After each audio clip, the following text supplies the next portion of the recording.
What is going on there, guys? So Jel's back here again. So in our lesson 8 HTML, yep, HTML CSS tutorial. So in this tutorial, guys, in the previous ano ba yon? Lists, HTML lists, yung parang ULI o yung unordered list, UL, yep. Then the character entities.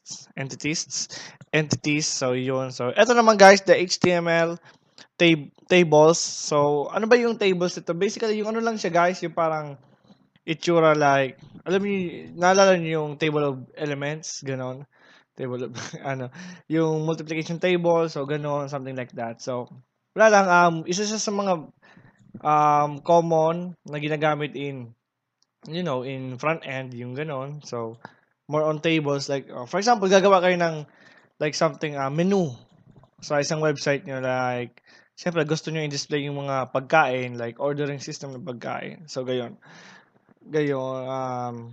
ganon. So, basically, gagamit kayo ng table, yung ano ng table. So, madali lang naman ang tables. Oops, So, madali lang naman ang table, actually. So, it just, consists of rows and columns, ganon. So, let's just get it on. So, eto, copyright, alam niyo na to. You can watch the previous tutorial about character entities. So, eto guys, as I've said, pause the video, do it. Simula kayo sa doctype HTML, manu-manuin nyo cause unless kung talaga ano nyo, so you can just copy paste. Ito kasi parang ready in ano ko na.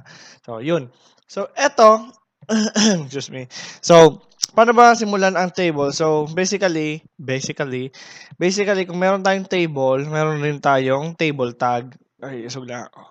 Table tag in HTML. So, basically, ganyan. Table, then, the closing table.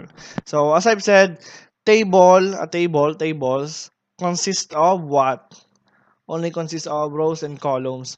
So, yung row, ang row, guys, is yung pag ganito, yung side. Yung what I mean is, row is yung side. Oh my God. Paano ko ito ma-explain? Mamaya na lang. So, basta yung pahiga. Ganun, okay. At saka yung column naman is yung parang naka-stand. Yung parang ganun. So, let's just, basta alam niyo na yan. Basically, I think, I'll assume na alam niyo. So, rows and yung columns. Yung naka-stand yung nakatindig, parang ganun. Yung kasi yung imagine ko eh. So, basically, when you have now your table tags. So, basically, this is now a table. You can imagine it as a table. Excuse me, piyok ako doon. So, anong second one is lalagay nyo is yung rows. Yung paiga. Yung rows. Yung row nyo, which is TR. Basically, I think stands for table row. So, ganyan. Ganyan. So, just ano. Ano kasi ako, guys, parang sensitive kasi ako sa mga spaces kahit hindi naman nagmamatter in programming or in coding. Like, wala lang, it's just my thing. Well, spaces are commonly, sensitive sa ibang languages like Python, gano'n. Spaces. So, gano'n. So, when you have now your row, so basically, you can imagine like, a table with one row, only row. Then, lagay tayo ng isa pa. So, bali, meron na kayong dalawang row tayo. So, dito sa row natin, so we have now a row, yung una nating row to. So, lagay na tayo ng columns. So, ang columns naman is TD. So dito, unang column pa lang natin to sa first row natin. So, you can name it anything you like. Let's just say, for example, animals. Oh, excuse me. Oh, thank you. So, animals, ganyan. So, you have now ito yung unang, tandaan nyo ha, ito. I know medyo tricky to, like, for beginners actually, medyo tricky i-imagine. Pero mamaya, once na inan natin sa browser. So, ito yung una nating row that consists of columns. First column natin is itong animals. Then, you can put another column like, hindi wala akong maisip, like, cars, ewan, hindi ko alam. Anything, guys. Just lagay tayo na, for example, biscuits. Bakit ko naisip biscuits? Kasi may biscuits dito. Ganyan. So, ito yung una nating, yung una nating row, which consists of columns, animals, cars, biscuits. So, makikita nyo to, yung ano yun, yung itsura mamaya. So, dito naman is another row consists of wala pang columns is lalagyan natin. So, yun. So, lagyan natin dito is like dog, like cars, like TD, McQueen. Tama ba spelling guys? Ganyan. TD. Biscuits Oreo. Ganyan. So, once we run this, basically we don't run it, we just, ano it's ano. So, eto, save nyo as HTML, okay? So, lesson 8 at HTML. So, thank you guys. So, ayan. So, it's not well organized yung table natin because yun, kalimutan ko. Lalagyan natin ng, so basically table siya. Ano, yung isa pa pala, ano bang meron sa table? So, yes. So, di ba, I've talked about na yung tinatawag na attribute. So, in a table, we have the so-called attribute, ano yun, border. Border. Yes. So, we just set it to a value, like 1. So, pagkakalam ko is, the more the value, the more nakakapal yung ano. So, papakita ko na lang. So, reload. Ayan, 'di ba? Kita niyo. So animals, ito yung sinasabi kong rows. Ito yung first TR natin. Rows, itong pahiga na 'to. Yan, ito yung first row natin and it consists the columns animals, columns cars, columns biscuits. Ganyan. I like to think it sa column pero maybe sa inyo you would like to think it like parang laman pero I would like to think it like a column talaga. Pero it's up to you guys. Then, eto naman yung second row natin, di ba? Row, yung ganyan, ganyan, ganyan. Row, paside, pahiga, ganun. Yung kasi yung nasa isip ko eh. So, then the copyright sign, alam niyo na to. So, dogs, McQueen, Oreo. Ganyan. So, basically, eto lang yon TR, eto yun yung una natin na row. Eto, which is, eto siya.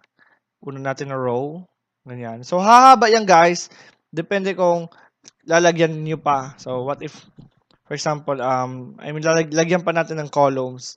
Like, copy-paste ko na lang, okay? For example, nilagyan nyo niya ng ganyan, ganyan, ganyan, ganyan. So, ganyan. So, basically, ganyan lang siya. So, haba yung depende sa ano nyo. So, alisin ko na cause it's kinda, ano. Yan, ganyan. Para kasing ano. So, as I've said, yung border pala, yung border.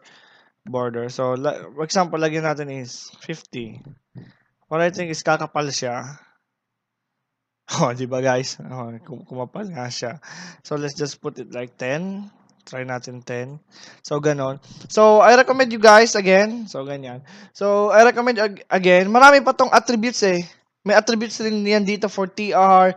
And by the way, you can put etong table natin to. You can actually design it using CSS. So di pa ako nagano ng CSS pero later sa ano sa mga so nasa plano 'yan so about CSS pero actually sinasabi ko na you can design your tables cause tables pwede nyo tong actually designan like lagyan ng color ganyan actually ginawa ko nun sa database namin linagyan ko tong border you can put eto nakita niyo tong border you can actually put like the border lagyan niyo siya hindi lines you can actually like put an image border sa table. Oo. Actually, ay ginawa ko yan dati noon, yung previous subject namin sa isang project namin. So, you can actually put the border of this table like import kayo, download kayo ng border image, ganon. So, ganon guys. So, ganon lang naman. Ganon lang naman. So, pero ano yan, sa CSS, more on CSS part na kasi yan. Pero madaling naman CSS. So, basically on styling lang kasi siya. This is part of front end. So, ayun, since na natin yung ano, ganun lang naman.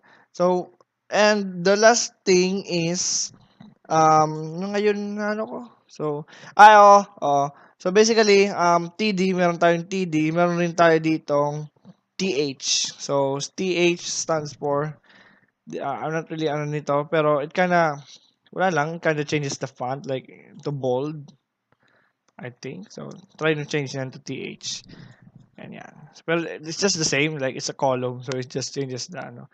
And parang mini, sinesenter niya yung ano. Which is, depende sa'yo.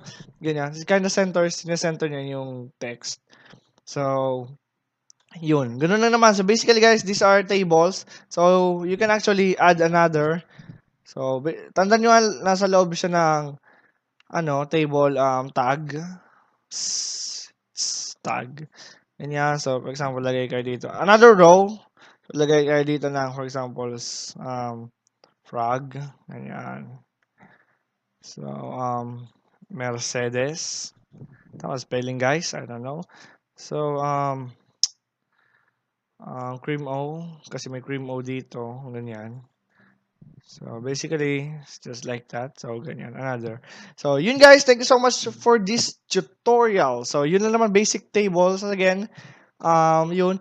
Actually, if you wanna learn, gusto niyo yung matutunan kung paano to designan, actually guys, everything talaga is on the W3 Schools website. Actually, doon ko yun natutunan. Kasi doon lang naman, lahat na nandun eh. Like, maintindihan mo lang talaga yung basic like ng HTML. Then, once you visit the, alam mo yun lang. Kasi it's very, very, parang common lang naman yung common sense, parang ganon. So, wala lang, ganun lang naman. So, thank you so much guys. Yun, you can actually put colors in this, like that. So, nasa CSS yun, not just on basic CSS.